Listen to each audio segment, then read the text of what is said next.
Hey there, I'm Paige Cruz, a former SRE, current open source observability advocate at Chronosphere, and forever Bravo-holic. Now, today, I'm sharing how the Real Housewives have taught me valuable lessons about running effective postmortems and even understanding the nature of reality itself.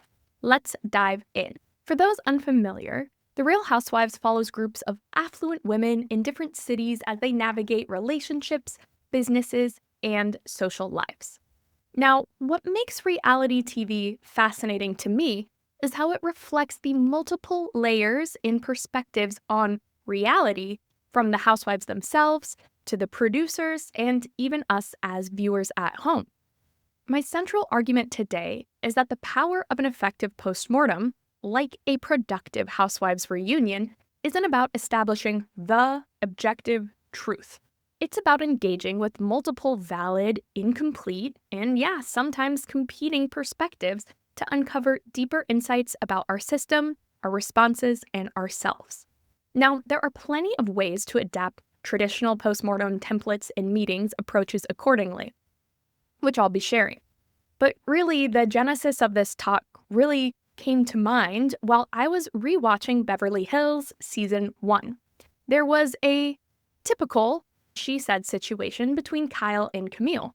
Kyle claimed she simply asked, "Why would they film you solo in Hawaii?" Camille claims that Kyle asked this question instead: "Why would they be interested in filming you without Kelsey Grammer, her celebrity husband?" Both women remained convinced of their interpretations as the truth of what happened, and each filtered the conversation through their own context and mental model and biases. The kicker, this conversation happened off camera, off mic, so there was no objective evidence. And fans often try to decide who was right. Was Camille insecure about being in her celebrity husband's shadow and thus primed to hear dismissal? Was Kyle familiar with production logistics, having grown up on Hollywood sets, and genuinely was curious about practical filming concerns? What made this conflict illuminating, both during this season and at the reunion where they rehashed this, was how it revealed the underlying dynamics and motivations. Camille was feeling vulnerable as her marriage was ending, and Kyle is always concerned about her position of security within the friend group. And it was really seeing how their different backgrounds and perspectives created this perfect communication storm. And those insights were only able to emerge by giving both parties space to share their perspectives rather than crowning one version as the truth. So reunions. Every season ends with one, and it's where all of the cast reconvenes to rehash the major events of the season and address simmering unresolved conflicts. And here again, multiple realities exist simultaneously. Viewers at home, we see this polished production with a narrative arc beginning with pleasantries, diving into the drama cast member by cast member, with carefully placed commercial breaks at peak tension moments, ending with everybody coming together, even if they're still holding on to grudges, but clinking their glasses and raising a toast to next season. This is a view that's a little bit closer to what the housewives see during the reunion. They're split, pitted against each other across two couches. They're tired from having woken up at the crack of dawn to get to set, get into hair, makeup, and styling, sitting for hours under hot lights with the whole crew directing their attention, focus, and energy to what is going to be a fairly dramatic rehashing of events. They're sitting there, all knowing that the next season's contract and continuing to keep their jobs and cash their paycheck depends on making a splash. This mirrors our technical postmortems. They're the engineers who are on call, remembering the stress and pressure of troubleshooting. There are engineers who weren't involved at all and perhaps only see the final postmortem report. There are managers focusing on impact team dynamics and velocity. And as always, there are executives who sometimes misguidedly seek assurance that this can never happen again. Despite sharing the same incident, each person experiences and prioritizes different aspects of the response based on their roles, focus, and responsibilities. Even our objective evidence, telemetry data, monitors, dashboards, runbooks, have already been filtered by what we collectively decided was important enough to track, instrument, or write down. Recognizing the validity of these multiple perspectives is going to create the foundation for open sharing, empathy building, and productive learning, which is exactly what we want the outcomes of our postmortem to be. So pour yourself whatever beverage helps you process this new paradigm, and let's dive into 7 lessons from the Real Housewives universe that can transform your postmortems from reliability theater into valuable learning opportunities. Lesson 1, bring receipts. When a housewife makes a bold claim at a reunion or during the season, castmates immediately demand, "Show me the receipts." That's evidence like timestamps with texts, screenshots, or rolling back the tape to reveal exactly who threw the wine on whom and at what point in the evening. Your perfect formula. Proof, timeline, screenshots, everything. In that clip, Heather was accusing a fellow castmate of being behind an Instagram account that had been trolling and harassing the women for years. Her revelation landed precisely because her evidence was irrefutable. In SRE, our receipts are more like monitors, telemetry data like traces, logs, or metrics, errors, dashboards, maybe the series of updates posted to the status page, all of which are crucial pieces for reconstructing an incident timeline. But here's where we should diverge from the housewives. Our evidence shouldn't be kept secret for a dramatic reveal or used for a gotcha moment. I believe that our incident reports should be a portal allowing anyone to explore the incident and system interactions on their own term and time. Imagine a future engineer who's really hungry and curious to learn more about the system, who stumbles across your incident write-up. How far could they explore and engage with the data that you have presented? I'd say if you're providing a screenshot to a dashboard, go ahead and provide a link that's pinned to the exact time range for that incident duration. Allow people to see data, get curious, and then follow the breadcrumbs. It's really powerful to see something interesting, be able to go review the data, inspect queries, maybe tinker with aggregations or time windows, and really engage with this material in a hands-on way. My other pro tip is to add enough context and details so that engineers who are outside of your team or domain area of expertise are able to understand the gist of what happened. This is all about making your receipts accessible, not weaponized. Lesson 2. It's not just the facts that matter, but our feelings as well. I don't think that he's good for you. No one's good for me. Meet Tamra Judge of Real Housewives of Orange County. Dramatic? Yes, but also deeply human. This wasn't a petty argument over shoes or missing party invitation. She was sharing her real feelings and opinions about the man her friend Vicky was dating, who'd embroiled Vicky, among other things, a very long con fabricating a cancer diagnosis. Just as emotions run high at reunions, they also shape our incident coordination, response, and reflection. Feelings during an incident can span a wide spectrum, from despair to vigilance to shock at discovering that deprecated API isn't actually deprecated, to pride watching your team confidently dive in, investigate, and collaborate. And when reflecting on incidents, we often focus on the negative, the stress, fear, anxiety, and exhaustion. This negativity bias causes our brains to hold tighter onto those bad experiences more strongly than the positive ones. And while we shouldn't invalidate these challenging emotions, postmortem reports, in my opinion and experience, typically overemphasize them. 3 ways that you can counter this negativity bias is asking, what prevented this situation from worsening? What aspects of our response are you most proud of? And where did we get lucky? These questions reveal strengths that we can deliberately amplify, not just highlight weaknesses and deficiencies that need to be addressed through a laundry list of action items. Lesson 3. Facilitation is a skill. Let's roll the tape. During your fight with Carol, you got in a jab saying, "At least I'm not 50 years old." But you stopped there. What was the rest of your insult before you cut yourself off? That's Andy Cohen, host and executive producer of The Real Housewives. What you just witnessed isn't facilitation.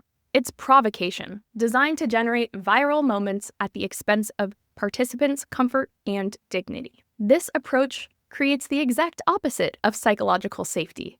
It's an environment where vulnerability is weaponized, mistakes are spotlighted for entertainment, and participants arrive on the defense and armored for attack. In our world, this is a bit of an anti-lesson because for technical postmortems, psychological safety is the foundation upon which all of our learning is built. It does mean that we need to create conditions where people can speak honestly about what they saw, what they did, and what they thought during an incident without fear of career consequences, punishment, or public humiliation. When this type of psychological safety exists, people shift from defending their actions to examining them objectively alongside others.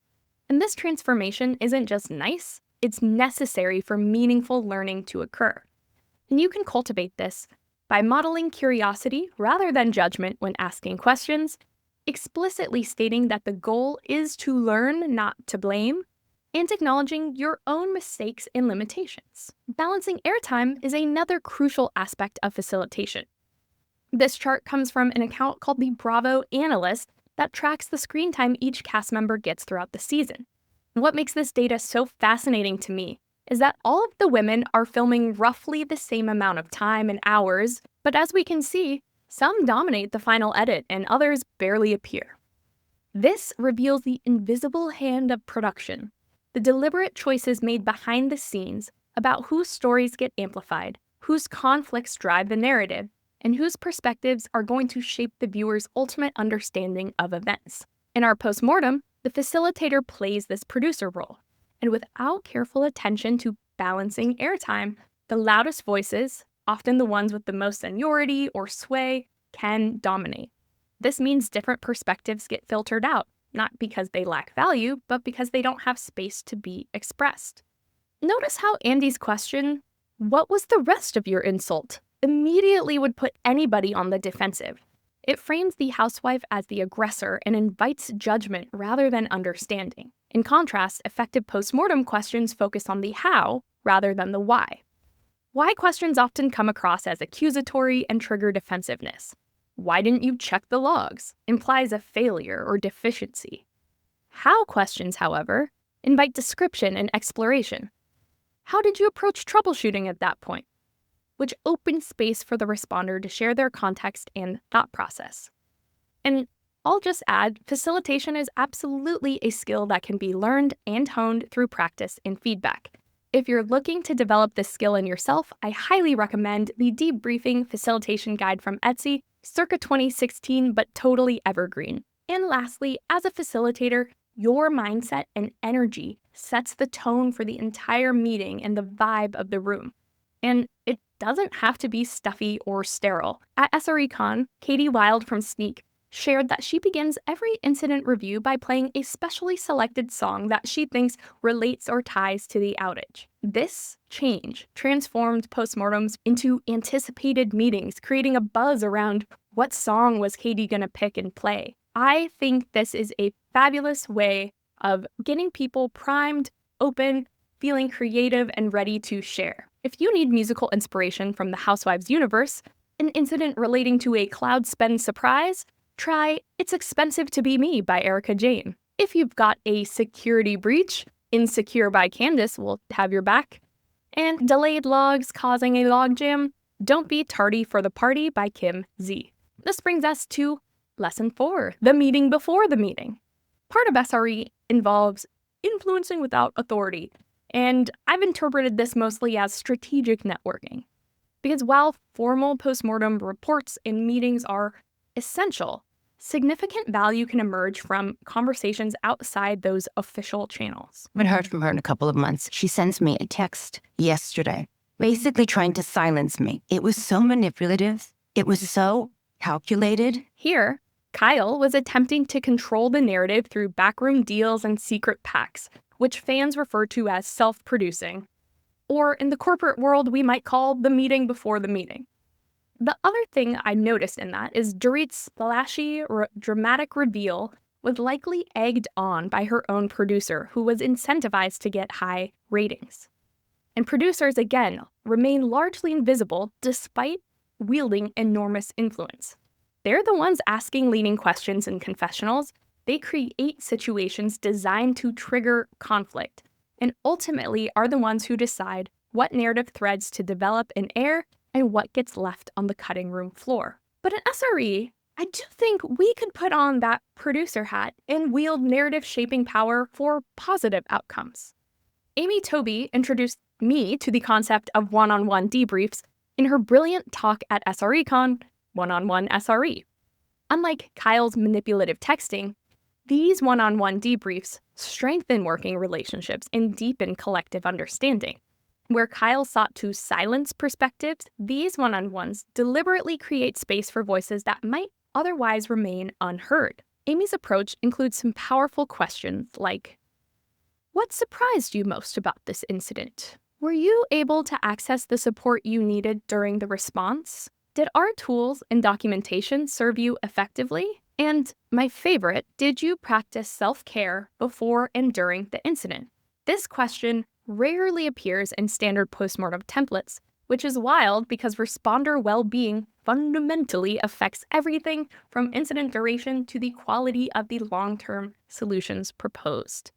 This is just a handful of the recommended questions from Amy, the ones that resonated most with me. I really encourage you to watch the full talk or leaf through her slides for the full list. I tried this one-on-one debrief approach after an incident we affectionately called Kafkapocalypse, which was a major, multi-hour incident resulting in data loss. By consciously producing these pre-meeting conversations and weaving together the resulting insights, resulted in uncovering layers of understanding that just wouldn't have surfaced from our typical group setting, single-hour postmortem meeting. What was most important to me was that the developers who experienced acute stress felt heard, and that their experience was meaningfully acknowledged and received by the org. This brings us to Lesson 3, Let the Mouse Go, which became a memorable, legendary Housewives moment from Sutton Streck. Said it 5 years ago with a better. Let the mouse go. Let the mouse go. Seriously. Really? The backstory is that another castmate had invited everyone to a party and said there would be a special guest in attendance, somebody they all knew. Sutton, anxiety spiraling, had somehow convinced herself this special guest was somebody she actively was having a business conflict and beef with. It wasn't, and the whole thing could have been forgotten, except Dorit kept bringing it up, exaggerating Sutton's reactions and remarks at every opportunity, culminating in this explosive blow-up at an all-cast dinner. The takeaway here is don't be the Dorit. Know when to let the mouse go. What do I mean by that? We all have our reliability soapboxes or long-standing systemic issues we'd like to see addressed and have been bemoaning for years. And if this is you, it is really tempting. I will admit, it is so tempting to use these incidents and impacts as validation that you were right all along and dear God, could somebody just listen to you, give you a roadmap, and fund a team. Let's be real. Unlike the infamous psychic Alison Dubois from The Dinner Party from Hell, you aren't clairvoyant. And no, you couldn't predict exactly when and how an incident could unfold or what the impact would be. If you could, you would be called AI Ops and at least triple your current take-home pay. So remember that these I told you so moments actively undermine our collective learning goals. And they shift the focus from understanding what happened to assigning credit and blame. I'll note this isn't about suppressing legitimate concerns, it's about strategic focus and supporting the goals of the postmortem at hand. Lesson 6, time box it. If you've ever suffered through a 3-part Real Housewives reunion filled with endless flashbacks and circular arguments, you understand the pain of a meeting that doesn't know when to end. Let's see how pro facilitator Andy handles the long day shooting at a reunion. I've had an incredibly difficult last. Don't you dare. Don't you dare. Sorry, I Don't didn't. you dare. Okay. I like being able to have that banter with my friends. Am I boring you? I didn't have the desire. Am I boring you? No, I'm sorry. Are I you swallowed a kidding yawn. me? I am sorry. Again? I am really sorry. I'm like yawner. Sorry. Let me pull it back so I cannot be long-winded. Andy says, we're well past the point of you being long-winded. Postmortem meetings, like reunions, need clear time boundaries. And this isn't revolutionary, it's basic meeting courtesy. Deeper discussions emerge that require more time than you have allocated. Go ahead and schedule those separately, but don't let them derail your primary objectives. As a participant, if you know that you tend towards verbosity, gather your thoughts ahead of time. And when you're speaking, keep an eye on the clock to note how long you have been chattering away for.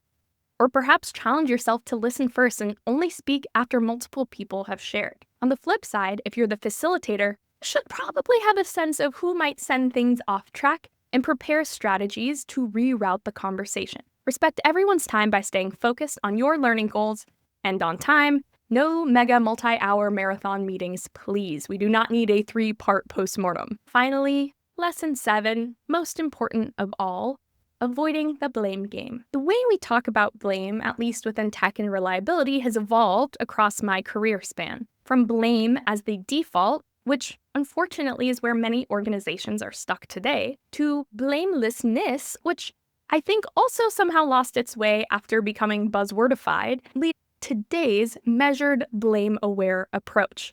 At least, that's what we're using the last time I checked the blogs. And I'm happy to give you an apology, Meredith. Here's a few things that I'd like an apology for. Number 1, Gotta love SLC.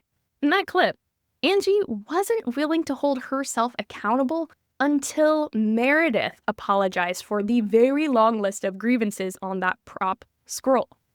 Angie clearly wasn't seeking understanding or forward movement. She was casting blame and withholding accountability. Blame seeks to find the person or people or team responsible for causing the incident. It creates a retributive culture focused on punishment, which erodes trust, harms relationship, and importantly, prevents learning. It also increases risk secrecy, a new word to me, which I've read is the tendency to hide mistakes or information that might get those fingers pointed at you. The alternative is a restorative culture founded on trust, learning, and accountability. It seeks to understand what, not who, was responsible for an incident. Here's the truth. People don't come to work intending to cause incidents. Developers don't wake up and say, what level of sev should I cause today? And similarly, in the Housewives world, castmates don't join franchises planning to betray decades-long friendships. People make decisions that make sense given their understanding, available information, and pressures that they're under. Recognition of this shared humanity is where our valuable learning can begin. Here's a particular passage from Sidney Decker's Stop Blaming, a passage that I clearly vibed with on my first read. People didn't make bad choices. They probably had bad choices, and your org has a gigantic role in having handed them out. Based on my emphatic highlights, I wonder if you can guess which type of culture I was working in at the time. This book, Stop Blaming, outlines how blameful cultures harm us and, importantly, provides a roadmap for building a restorative culture. I highly recommend you check it out, spin up a book club at your company, and invite the executives to read this one with you. Now, these 7 lessons from the fabulous ladies of the Real Housewives can transform how we in SRE approach postmortems. Both of our worlds involve humans trying to construct meaning from complex, evolving, and emotionally charged situations with limited information. And I'd be remiss not to mention that our worlds do differ in a couple key ways. First, housewives are incentivized for drama and viral moments. Their paychecks literally depend on it. We, thankfully, are not rewarded for table flips or throwing drinks, but instead success metrics around system stability, learning, and continuous improvement. And the second difference is obviously the fashion. Now, I'm not going to co-sign all of these outfits, but you cannot deny they've got style. I've yet to walk into an incident postmortem where folks showed up in color-coordinating floor-length gowns or sky-high Louboutins. I'm not opposed to it. Maybe this is another lesson we could take from the ladies. But beneath these surface differences lies a profound truth. In both reality TV and technical incidents, there is not a single objective reality. There are only perspectives, incomplete, biased, and uniquely valuable. The most powerful insights and learnings emerge when we listen deeply to each other's experiences and when we approach complexity with humility and curiosity. Next time you're in a postmortem, Remember to bring the receipts, honor those emotions, facilitate with care, try out those incident one-on-one debriefs, know when to let the mouse go, respect time boundaries, and resist the blame game. If this type of practical and tactical information on making operations, on-call, and incident response more effective and sustainable for us humans, if this type of content is your jam, check out my podcast Off Call at offcall.simplecast.com for more. Season 2 is dropping very soon. Thank you.